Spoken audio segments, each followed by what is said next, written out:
Hello everyone, don't mind that. So this is a request. Where's Crusade? Crusade 1101. It's on my list, and it was actually something I've been trying to get to, but I kind of been doing things in themes lately, so I just didn't get to it. But I'm doing it now. So, it already wanted to play. Let's get into it.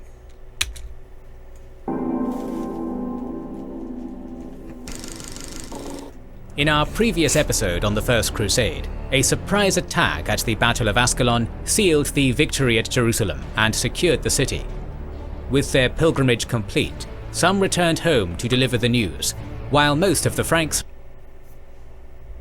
Oh, okay. Internet. Nope.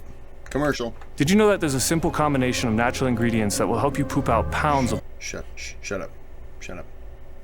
I'm tired of these commercials. I used to use the product, but it got too many commercials, so I stopped using it. I'm eating cherries. I apologize. While most of the Franks remained in the Holy Land. The biggest victory in the entire history of the Crusades was about to be followed up by one of its biggest disasters. Sounds like they'd better celebrate while they can, and you can celebrate too because you're invited to the 4th birthday party of our sponsor, Raid Shadow Legends. You've probably heard of it, but what? Thanks, Raid Shadow Legends, for not sponsoring my channel. Okay, come on. Come on, Internet. You're annoying me. Over the course of this long series, we went over many misconceptions, but today we will tackle the biggest one of them all. For many past and present historians, the Battle of Ascalon was the perfect place to end this chapter. The crusade was a miraculous success. Jerusalem was taken. Again? And some of the chroniclers went home. This simplistic notion, somewhat cultivated by the historians of old and new, ignores that not a single one of the main characters was brought to the conclusion of their story. Raymond was scorned for being overlooked as a new monarch. Alexios was yet to react to the capture of Jerusalem and expected the promises given to him by the Crusaders to be fulfilled. And Godfrey, who was just crowned, had not proved himself as a ruler yet.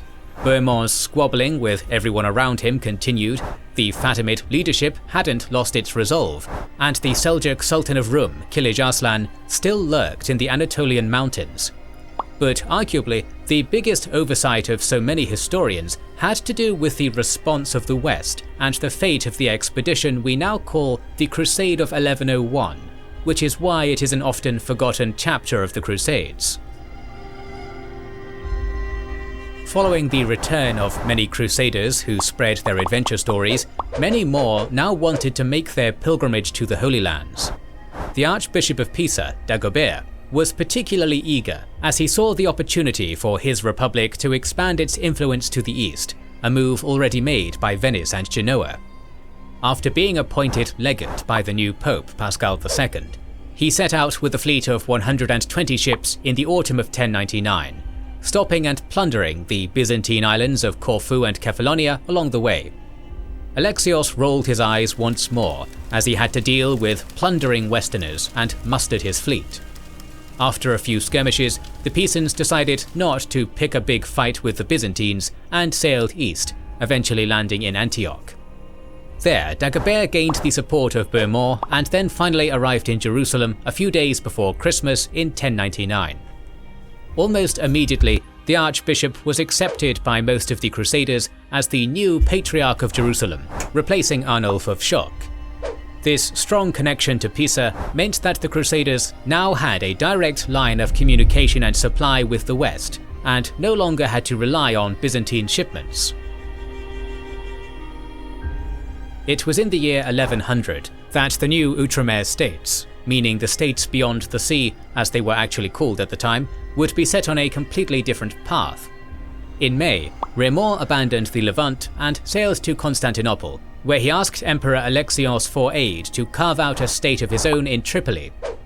Similarly, after an Armenian soldier of fortune, Gabriel, captured the city of Melitene from the Turkic Danishmendids, Bermor also received a request for aid from him. Using the overall chaos, Alexios began to slowly put on pressure, asking the Norman to fulfill his oath and relinquish Antioch, and this would be the moment when the two came to blows. As Bermor wasn't budging, Alexios acted swiftly, sending his fleet to capture two critical Cilician ports, Seleucia and Kurikos, off the coast of Cyprus. In response, Bermor replaced the Greek patriarch of the city with a Latin one, and what had so far been a cold war quickly turned hot. Bermor needed to expand his base, and so he decided to fulfill his oath to help Melitene. He took his army and made his way toward the city, hoping to eliminate the Danishmendids. Unfortunately for him, however, his luck had run out. The steppe riders, who had a profound knowledge of the terrain and which passes to occupy, lured him into a trap and captured him at the Battle of Melitene. His followers were killed and he was moved to Neo Caesarea. Alexios offered to pay 260,000 gold pieces to get his enemy into custody, well over the 100,000 they initially asked for, but the Danishmendids refused, as they preferred Crusaders to the Byzantines as their neighbours. In his absence, Tancred took charge of Antioch and was busy defending the city from a series of opportunists. Alexios surrounded the city on either side by taking hold of Cilicia and capturing Latakia in the south.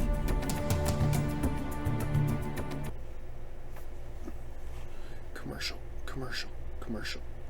Oh, we blocked the sound. We did it, guys. We did it together. Oh, it's a place where you can go take a nap. How great is that? Bye.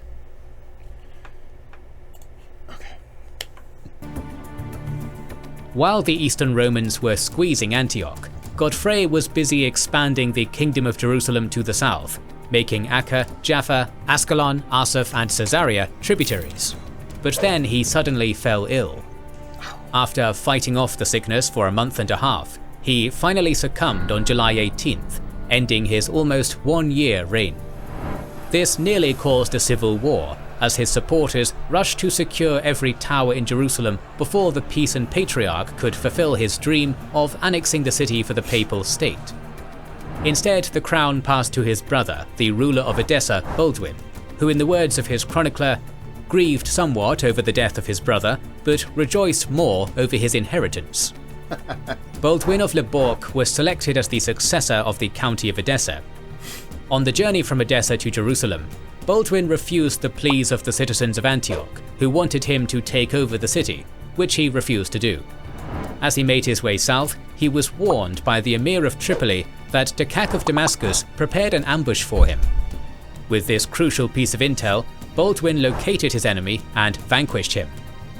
He then chased Dakak to Damascus and demanded that the city surrender, but its doors remained shut. After arriving in Jerusalem on November 9th, he showcased his capabilities by raiding the environs of Ascalon and launched an expedition into the nearby caves, slaughtering a group of bandits hiding there. Dagobert of Pisa was forced to accept defeat and crowned him King of Jerusalem on Christmas. The nearby towns made sure to send the new king precious gifts in order to ensure his goodwill. Back in the west, the immense efforts to rally a new group of crusaders started to produce results. The Pope purposefully targeted regions that didn't send large contingents previously, which led to a multicultural and very diverse selection of warriors ready to join the fray. Much like the original members, these were separate groups who made their way to Constantinople on their own. They spoke different languages and had different customs and currencies, but shared a common goal. Surprisingly, that was not the liberation of the Holy Land, which had already been done for the most part. Instead, many set out on the long journey to free their hero Bermor from captivity. Others wanted to repair their reputation, among them those who had abandoned the Crusade during the siege of Antioch, as well as the Prince of France Hugh and Count of Blois Stefan.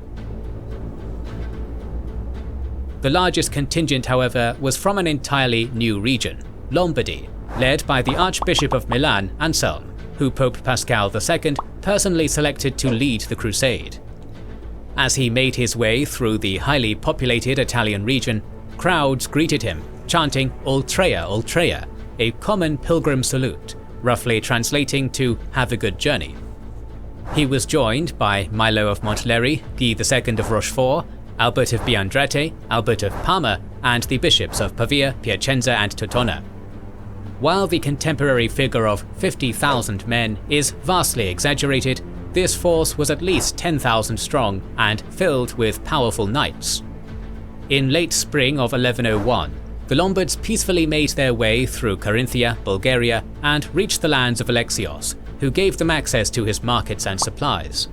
While some sources report that order was quickly restored thanks to the quick response of Anselm, others paint a far more dire situation, where the insurgents broke into the Blackenay palace and killed Alexios' pet lion.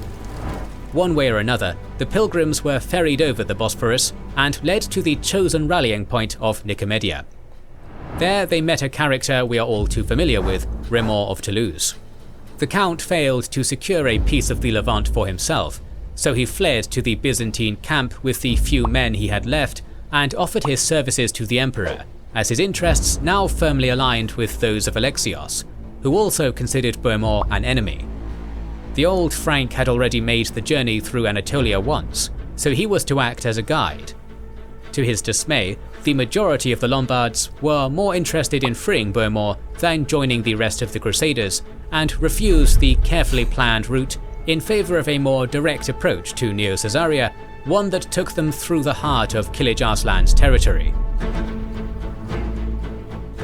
While the men argued over their route and priorities, the second contingent arrived, led by Stefan of Blois, who was accompanied by Duke of Burgundy Odo, Count of Burgundy Stefan, and Josselin of Courtenay. Many of the Franks, such as the Viscount of Bourges, Arpin, sold all of their possessions in order to be sufficiently provisioned with equipment, horses, fodder and coin, betting everything they had on this mission. Once again, we are uncertain about the exact number, but in all likelihood it was around 10,000. Smaller groups from all over Europe arrived in Nicomedia, including the Constable of the Holy Roman Empire Conrad, leading a large German contingent. Overall, the army consisted of around 25,000 fighters, including a Pecheneg elite force led by Raymond. Spirits were high, and with each new recruit, the voices shouting for Bohemond's rescue were getting louder. On June 3, 1101, Raymond finally relented. By late June, the army arrived at Ankara, which was quickly captured from the Seljuks and returned to Alexios. Without even noticing it, the giant and sluggish host was shadowed by small groups of Seljuks, following their every move, as years after his defeat, Kilij Arslan saw his opportunity for revenge. The Sultan was busy ever since his defeat at Dorylaeum, creating a coalition with the singular purpose of repelling any future Latin incursions. He knew the land well, and was well aware not to underestimate his opponents again. Wells and cisterns were destroyed, towns ahead of the Crusaders were emptied, night raids were launched at the back of the columns, foraging parties were harassed, but beyond that there was no attempt at a pitched battle. The Westerners now made their way towards the safety of the Black Sea, bringing them to the territory of the Danishmends, who, alongside Ridwan of Aleppo, were part of Kilij Arslan's alliance. By August, their supplies were exhausted, and the heat had sapped their strength and morale. As the Crusaders approached Mercivan, they were organized into 5 divisions: the Lombards in the vanguard, followed by Raymond, his Pecheneg riders, and the Burgundians, the Germans behind them, and lastly the French. The horses were weak, the equipment heavy, and the army size made them slow down to a crawl, with communication between the different contingents extremely difficult due to distance and language barriers. Meanwhile, the nomadic warriors worked as one in the land they had known since their childhood. On the first day of this drawn-out engagement, Kilij Arslan cut off the separate armies and surrounded them after a feigned retreat maneuver. On the next day, Conrad led the German force in a failed raid that cost many lives. Unable to return to the main host, the survivors took refuge in a nearby stronghold, while the rest began to fear that Conrad betrayed them. The third day was uneventful, but added to the pressure and anxiety, which was drowning the Crusader camp by this point. On the fourth day, the Crusaders attempted to break out of the encirclement, inflicting heavy losses on their Seljuk enemies at a high cost. But then, on the next day, Kilij Arslan was joined by Ridwan of Aleppo and more Danishmendid princes. The Lombard vanguard was decimated, sending the Pechenegs in full retreat. Before long, the French and German contingents broke all cohesion and began fleeing. Remor fell and was left trapped, but Conrad and Stefan helped him, and together they made their way toward the coast. The camp was captured, where the nomads found many priests, women and children that they enslaved. Those who didn't possess horses, particularly the Lombards, didn't manage to go very far, as they were hunted down like wild game by the Seljuks. Imagine trying to escape in unknown territory. You don't know where to go. And the people that are chasing after you know all the pitfalls of where you're going. You know, they know that, oh, he should have went right here because there's a cliff there. Or, I mean, as soon as you make that commitment to run, you have to be thinking, I wish I never got here.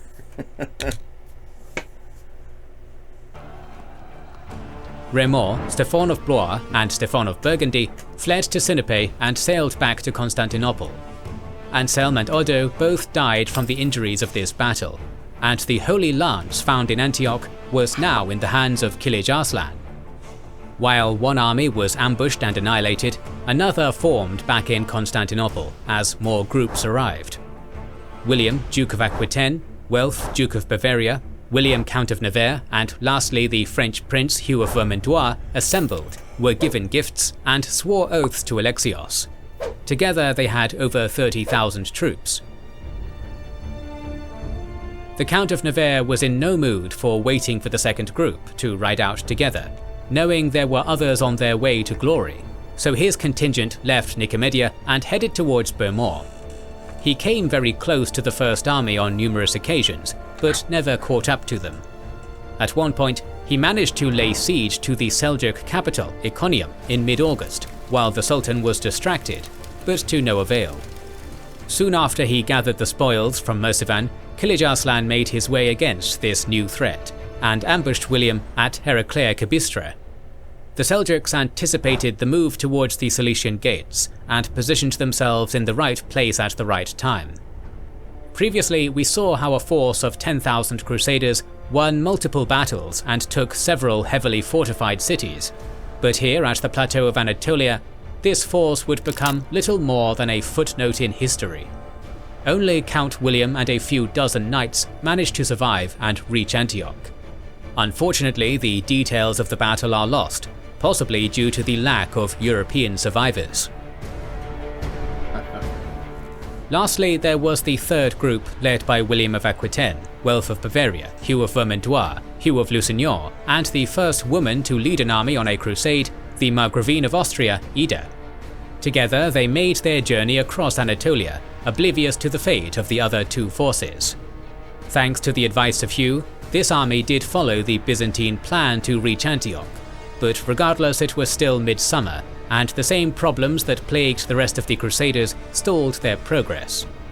Seljuk skirmishes and supply issues broke their morale as they were guided towards Heraclea like lambs to the slaughter. Once on the horizon, the city looked like a breath of fresh air, a place where they could restock and drink fresh water.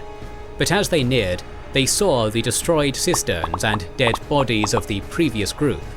There was not much of a battle to speak of.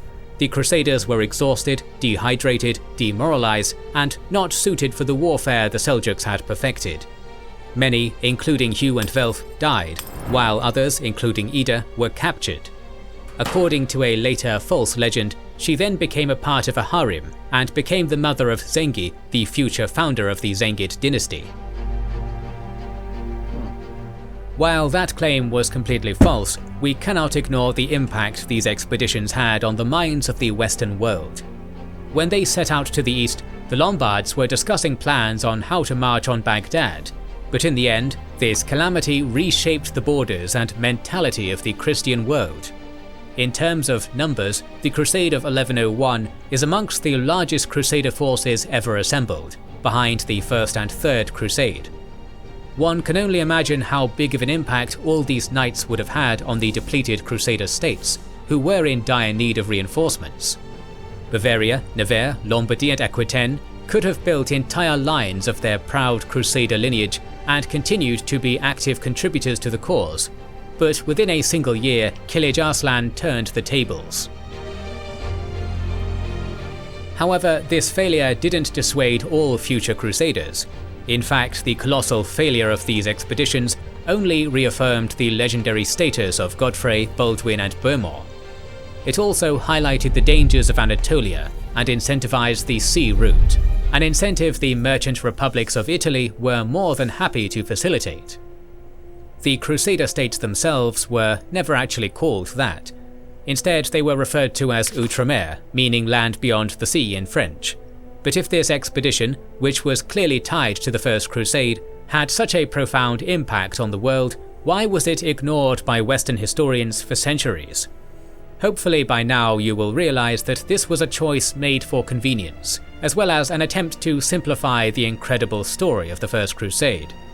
Not to mention that going forward, historians would continue to make the same mistake of numbering some crusades, even if they had a smaller impact, like the 8th and 9th, while other very important crusades, such as the Venetian and Barons, are not among the numbered ones. Remor failed again, Hugh died in battle, Bohemond was captured, Tancred was at war with Alexios, and Baldwin had to prove himself as the king of a realm with barely any crusaders left. Could the Crusaders pull off another miracle? Or is this the lackluster ending historians tried to erase by picking Ascalon as the conclusion of the Crusade? The reality is that while it is impossible to say when the Crusade began or ended, we can certainly say that 1118 was the year when the story of each of these characters would conclude one way or another. We have 2 more episodes left in this story, so make sure to subscribe and press the bell button to... Interesting. I was curious about the Crusades because I didn't realize there were that many. I honestly, I thought there was like 2. I didn't realize there were all this many.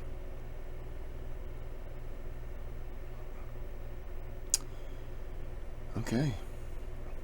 I didn't talk a whole lot because I didn't know anything about this, so I was enjoying it. Sorry. So I'm going to end this here. Like and subscribe. I have a little thanks button on there. You can donate to the channel if you'd like. You don't have to.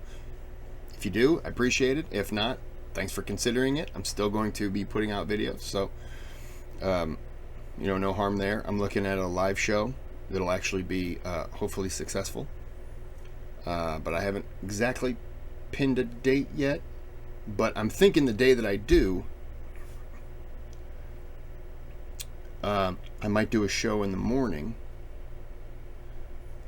for kind of the overseas people, and then I might do a show later in the evening for the people who are more local, because as it is, I got like 12% of my audiences in the US.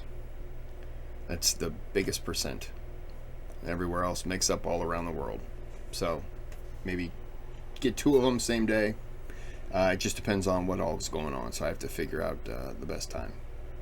It'll be better than last time, because last time was fantastic, but it wasn't. Okay, so I'm gonna end this here, and thanks for watching. Have a good day, have a good night.